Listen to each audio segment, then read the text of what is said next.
I want to break the rules tonight and tell a story from the recent past, and then, if there's time, explain the connection between the stories from further back.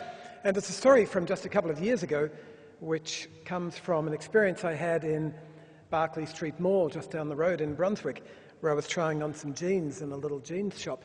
And I'd grabbed a couple of pairs of jeans, which looked like they might be okay, and headed out the back into the little cubicle, which was just covered by a curtain, and went in there, pulled the curtain closed, began the whole process, pulling down my pants, and just as I did so, the curtain was suddenly ripped open again. And there was a young man standing there, a man much bigger than me, probably 20 years old, who looked quite belligerent and said to me, "I left $80 in this cubicle and I want my money back. I've come here to find my money, to get my money." And you know how bare those cubicles are, so it was easy to look around and even lift up my jeans, which were by then lying on the floor, and show him that there was no money there. And I tried to kind of find strength in myself and to find a strong physical presence and to find a strong voice and to find strong words and say to him, "Well, there's nothing here. I don't know where your money is, but it's obviously not here." And at that moment, the young woman who worked in the shop, she was the only employee, she might have been 17 perhaps, came up behind him, quite a slightly built young woman, and tapped him on the shoulder and said, "You can't do this. What are you doing? This is really rude. Get out of here." And he said, "I want my money. This man's got my money." And she said, "You can't do this. Come away." And she pulled the curtain shut, apologising to me as she did so, and out they went back into the shop. And I was shaken, as you can imagine, and continued the whole process of trying on the jeans, but feeling quite disconcerted and hoping that this guy would have gone by the time I finished this transaction.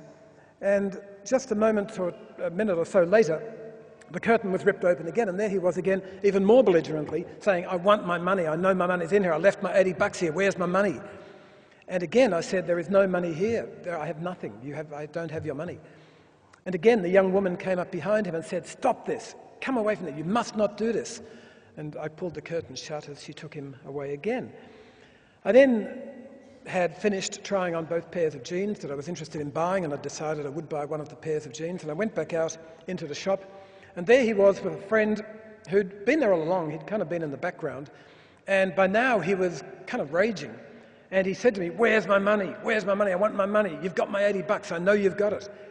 And I again tried to find that strength that I mentioned before and said to him, "I don't have your money." And I pulled out my wallet to pay for the jeans, and unfortunately I had quite a lot of money in my wallet on that day, and I was worried that he might see this and somehow make a grab for my wallet. And as I pulled it out, he took a step towards me, and I said to him, "Back off." And he did. He stopped, and I thought, I've still got control of the situation here. And I had not been at all sure of that until that moment. But I thought, well, at least at this stage I still have some control of the situation. What I did then was to make an awful mistake, which was to pull $80 out of my wallet instead of the $60 that the jeans cost. And I put it on the counter, and the girl said to me, "They're only $60, looking completely startled. And I glanced across at the man who luckily was engaged in a violent kind of discussion with his friend about my perfidy and dishonesty, and didn't notice that I put the $80 down, so I quickly snatched $20 back and put it back in my wallet and put my wallet in my pocket. And the transaction continued. I paid for the jeans, but for the whole time this man was kind of like seething and saying to me very angrily, "I want my money. I know you've got my money." And I finally said to him, "Look, be a man about this. If you've lost your money, well, you've lost it. It's gone. So be a man. Cope with it. Deal with it." And he was like, "I don't care about that. I don't know about that. I just want my money." Anyway, I left the store and walked away down that almost a tunnel that leads out to Berkeley Street from that Berkeley Street Mall, and feeling very dissatisfied with the whole thing, feeling that this was somehow unfinished business which had to be finished, but not knowing how to finish it. And I went out to the street and got into my car and started the engine, and as I did, the two men came out the same kind of tunnel, and I'd actually been very nervous that they might be following me as I went towards my car, but they weren't. And they turned right and headed down Berkeley Street, and by then I was still thinking about what I could do, and I thought, well, maybe I could give him $80 and that would prove that I hadn't taken his money. But then I thought, no, he might then think, well, I've convinced him to give my money back. I've somehow intimidated him that he's now returning my $80 to me. And I suddenly realized there was only one thing I could do. And so I pulled out from the curb in the car and drove down to where they were walking and did a U-turn and pulled up beside them. And I was in a big four-wheel drive, and they were completely taken aback to see me at the wheel of this big vehicle suddenly arriving beside them, doing a U-turn to obviously seek them out. And they kind of stepped back. And I thought, good, I've still got control of this situation. It's still not out of my control. And I got out of the car and walked around the back of the car towards them, taking out my wallet as I did so. And as I opened my wallet again, I thought, this is just too dangerous. There's hardly anyone else around. There's two of them. They're both big, they're young, they're strong, and here I am with a wallet full of money. What my plan was to give them $160, because I'd realised that nothing else would prove to them that I had not taken the $80. But I was so kind of apprehensive that I couldn't stand there counting out $160. So I took 4 50s out of my wallet and gave him that and said, next time you make judgments about people, next time you make these snap decisions, next time you start accusing people, then I hope you'll remember this moment. And he took the money and looked at it in astonishment, and his friend was equally astonished, and his friend said to me, bless you, bless your wife, bless your household, bless your family. And the other man, the more aggressive one, said to me, you're mad, but bless you. And I went back round and got in the car and did another U-turn and drove down to the lights on Sydney Road, and by then they'd walked on, and there's always congestion getting across Sydney Road at that point.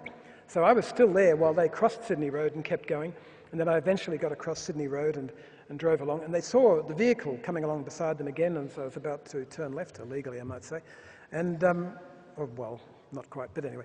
And they waved to me like I was their best friend. They were like, wow, you know, great, thanks, bye.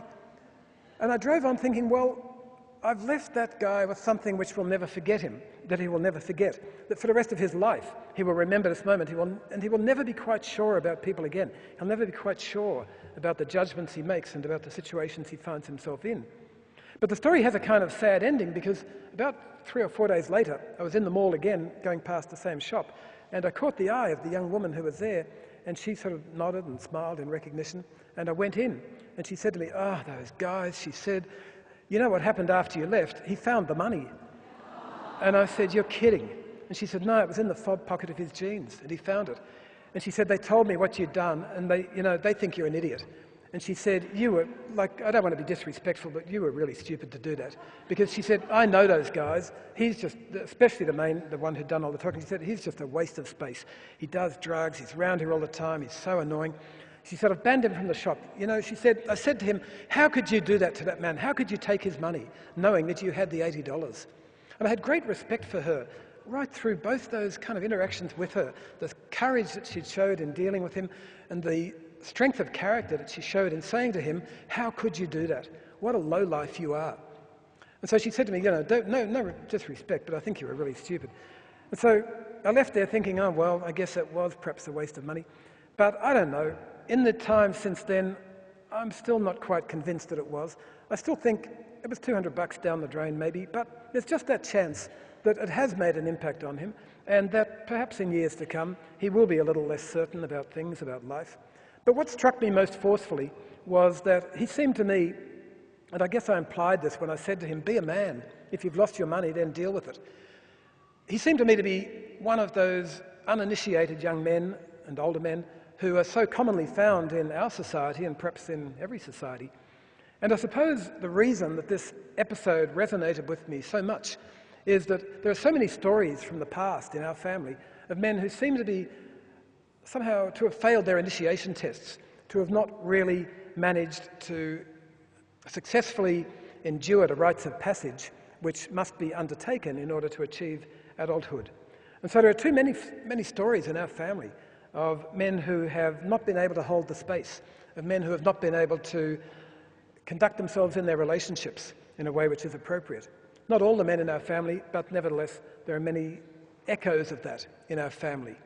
And I think that encountering those two guys in that jeans shop in Brunswick was so powerful for me because of the kind of resonances that I felt with the past as I've experienced it through the stories and the impressions that I've been told and given by my ancestors and family over the years. Thank you.